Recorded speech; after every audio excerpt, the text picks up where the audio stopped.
Hello everyone, thanks for joining us today. I'm Kelley Rea-Murphy with R Realty. This is Diane Camaro with Realty One Group Innovation. And this is Steven Brock with Family Mortgage. Lucia Corral with LC's Credit Solutions. And we are here today to give you some more information about the Hometown Heroes program that the state has put forth as of this summer. It's a great program. Steven will explain that. Everybody that needs to buy a home needs to know what their credit score is, and if it's low, how to fix it, and Lucia is going to help take care of that. So we are going to then, Diane and I will ask questions after the presentations, and hopefully this will help you move forward. So, Steven, would you like to start? Yes. All right. Steven, what is the Hometown Heroes program? Great question. So the Hometown Hero program is a program designed by the state that's going to help with down payment assistance and lower interest rates for a certain group of people, which is your frontline workers, so your fire department, police, medical, veterans, active duty, just to help them get into a home. Are teachers included? And teachers. And teachers, all right. So how many professions are on the list that they can find? There is over 100 now. Okay. So over 100 professions that will fall into that category. Of course, most of them medical, all the different types of medical that are put into there. How does somebody prove that they qualify? So to qualify for it, it has to be your full-time job. That doesn't mean you work there 40 hours. So when we contact your employer, they're going to say, yes, that's their full-time position. And then from there is what certificates they have to be in that position, of course, is going to prove it. But as long as that's their full-time job, they're going to do it. For a veteran, just DD 214 is going to prove that they're a veteran and be able for the property. Okay. And this is for first-time home buyers. What makes you a first-time home buyer? So a first-time home buyer means that you haven't owned a home in the last 3 years and lived in it. Within the state of Florida. Within the state of Florida. So if you owned, I've had one very recently where they co-signed with their parent, but they never actually lived in the home with their parent. So therefore, they were still a first-time home buyer. Okay. So if you've owned a home and you don't have a homestead in Florida, does that mean you're not a Florida first-time home buyer? Correct. What are the qualifying salaries? So depending on the county for that, each county it's 150% over the average median income of the county. So with the salaries on that, whoever is actually on the loan itself, so most down payment assistance, it's who's going to live in the house over 18. So with this program, that whoever is actually on the loan, only person that's on the loan, income counts. So if you can do non-occupant co-borrower to qualify too, but depending on the county is how much income you actually go to. Okay. Does So the Palm Beach we're like 130-ish? Yeah. Does the applicant need to take a class? They do. They will take the first time home buyer class. It's good for 2 years. So they've already taken it, that'll still count. Okay. And there is a small fee for that, correct? There is currently like $75, Okay. usually what it is. And does this loan process take longer? Nope.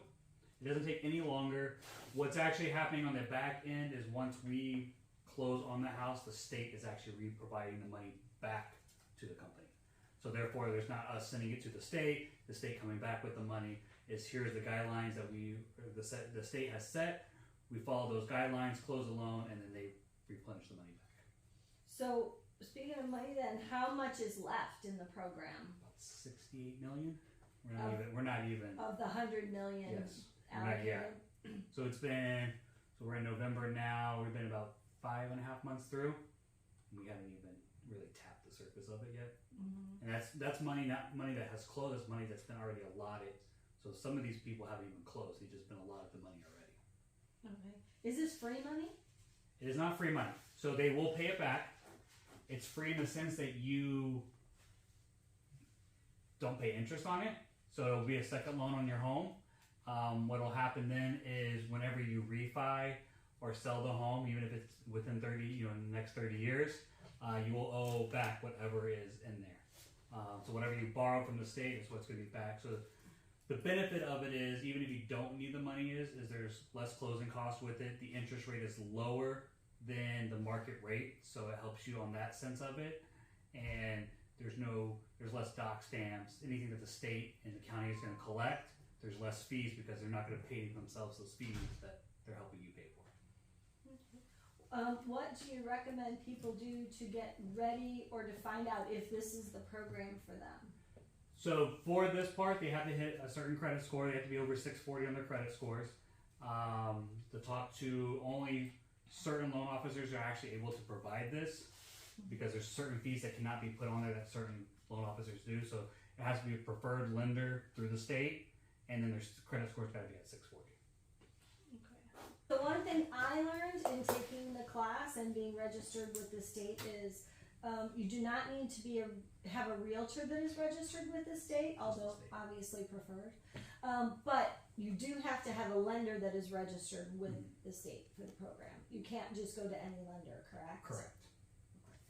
All right, well, awesome. So, Lucia, tell us about credit scores.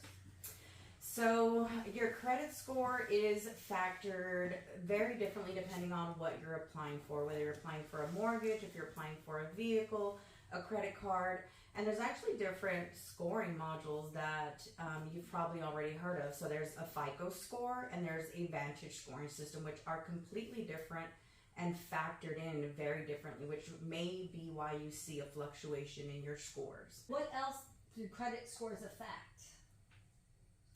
They can affect sometimes someone getting a job. If you're wanting to work at a bank or a financial institution, they do require you to have a good credit score. Also, I've gotten calls for veterans who are looking for security clearances that also need to clean up their credit profile so that they can get the clearance that they need as well. To touch back on what you said, with the difference is in between the modules that they use to check your credit score. I know sometimes we have people come to us and they say, oh, my credit wise says that I am 700, and then when they go for a mortgage it's less than that. Can you explain what that difference is and why they would see that fluctuation? Absolutely. So here you can see here's my little cheat sheet here. So the difference between a FICO score and a Vantage score. So you'll see that the FICO score is based off of 5 categories, right? Your Vantage score is actually based off of 6. So that's why there's always going to be a difference. Someone say, hey, my Credit Karma shows that my score is a 650, but my FICO score shows something different. Well, that's because they're completely factored in differently. One requires 5 factors, the other one requires 6. And that's going to be the difference in how they're actually calculated. Thank you. What's the best way to counter a low score when getting a loan? Now, so if they don't have a credit score reporting, or they only have derogatory items reporting, then we definitely recommend them to either, one, get added as an authorized user on a positive account that has a good payment history, has a low utilization, and obviously the older the account, the better. And if they don't have anyone that can add them as an authorized user, then we do recommend them getting a secured card if they have a 580 and below, because credit utilization is the second biggest factor of our credit score. In our FICO system, it can make up over 265 points of our credit score. So making sure that we have, one, something reporting to the credit utilization, and two, that if there is something reporting, that it's reporting at 10% or less of that utilization. Where's the best place to start when repair your low score? You can always reach out to me. I'm more than happy to give you any recommendations, do a free credit analysis to see exactly how we can help, whether if that's repairing your credit or rebuilding. Now, where would somebody go to be able to check their credit? So you can definitely sign up at smartcredit.com/LC's Credit Solutions, and you can do that for a $1 fee, and you can pull your credit report, see exactly where you are, and it also is going to give you a future score of where you could possibly be. Okay. So what's the difference between the 3 credit bureaus? So they are all their own entity. Experian has nothing to do with TransUnion, and TransUnion has nothing to do with Equifax. They are their own entity, and they do the same thing that the other does. They all obtain our information, our credit files, and they actually report that to the lenders or anybody pulling our credit. I did remember. So sometimes when you pull your credit and you do this free check, you see your name, different variations of your name, old addresses. Do you recommend that stuff like that gets cleaned out, or do you leave it be? I absolutely do recommend anything that is misspelled, anything that is inaccurate, definitely recommend to get that removed from the profile. Just kind of cleans up that credit look. my hubby always says that, your credit profile is like your financial resume. So you definitely want to go in and clear up any inaccuracies. Okay. Now, when you do those, when you go in and ask for those things to be removed, does that change your credit score at all while you're having those things looked at? No, it does not. Not when Okay. you're disputing personal information. Okay. A lot of things have changed as far as what can be counted in your credit score. Like medical, I believe, they've been made some adjustments and things like that. What can be deleted now legally and what has to stay? So anything derogatory can be deleted from one's credit profile. We use a lot of consumer law in our dispute. So what we do is we hold the bureaus accountable for how they are reporting our information. The FCRA states that they must report 100% accurate. So we use a lot of consumer law to help our clients with any inaccuracies that are on their report, but anything can be deleted. They did make a change in the medical bills. Anything that's going to be under $500 will no longer report to your credit profile. Anything over $500 will now take a year to actually come onto your credit profile, when before it used to only be 6 months. So, I'm so sorry. So for somebody who, let's say they have like a middle of the road credit score, it's not a terrible credit score, but they really want to raise it up. What are some things they can do when it comes to paying their credit cards? Where should they stay, or when should they pay? Because I hear pay in full before your closing date, or pay by your statement date, and then what's the difference between your statement date and your closing date? Right. Or So your pay due date? Right, so there's definitely a difference between your statement date and your due date. You actually want to make your payment 3 to 5 days before your statement date, so that when your statement date comes out, it's not going to reflect the balance, but yet it's going to reflect that balance with that payment that you made prior. So 3 to 5 days before your statement date is when you want to make your payment if you want your credit to see a boost as far as score goes, and to see your credit utilization go down. Thank you.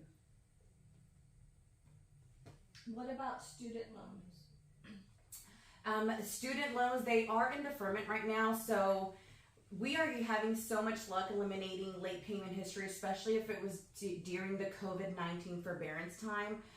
There was some laws that were put into place to help, as long as you made some arrangements prior to help with that late payment history, and anybody who went through any issues or problems financially during the pandemic. So student loans, if they're showing derogatory, definitely reach out to us to see if we can get those updated to a positive standing, which will also help increase your credit score. Wonderful. What would be the next number one thing you would tell people about keeping their credit score up? So I think the biggest thing that we run to is, a lot of people don't realize credit utilization is the second biggest factor of our credit score. It definitely will make a drastic impact if you max out your credit cards. So keeping the utilization between 3 and 10% is ideal, so that you don't see, even if you use your cards, you're not going to see a decrease in score, because it is the second biggest factor that makes up our credit score. So is it better to have many credit cards that you only use slightly than it is to have just, say, 2 credit cards? Yeah, definitely the more credit cards you have, the better, because what's happened is your utilization is based off of your total limit. So if you have 5 $1,000 credit cards, then you want to use 3 to 10% of the 5,000. That's not off of each individual card, it's total. So the more cards you have, the better that you're able to use them a little bit more flexibly without it affecting your credit score.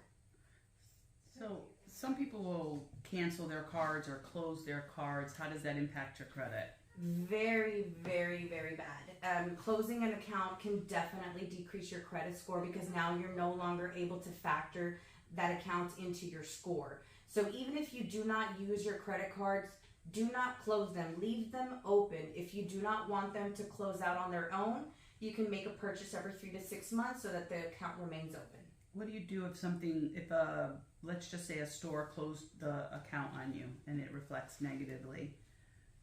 Well, it will come to a time that if you don't use it for a certain amount of period, they will close it. Sometimes that can cause an instant decrease, but as soon as the system updates, you should see those points come right back up, because there was no derogatory information actually added to your profile. Right. Thank you. You're welcome. Thank you, Stephen and Lucia, for giving us this great information and for being able to let all our hometown heroes know how to not only use the state program and get the most money that you can, not out of your pocket immediately, and also Lucia for making it possible to do that, because as Stephen said, we need the 700 or 640 credit score. So thank you very much. If you have any questions, please see my info at the end of the video.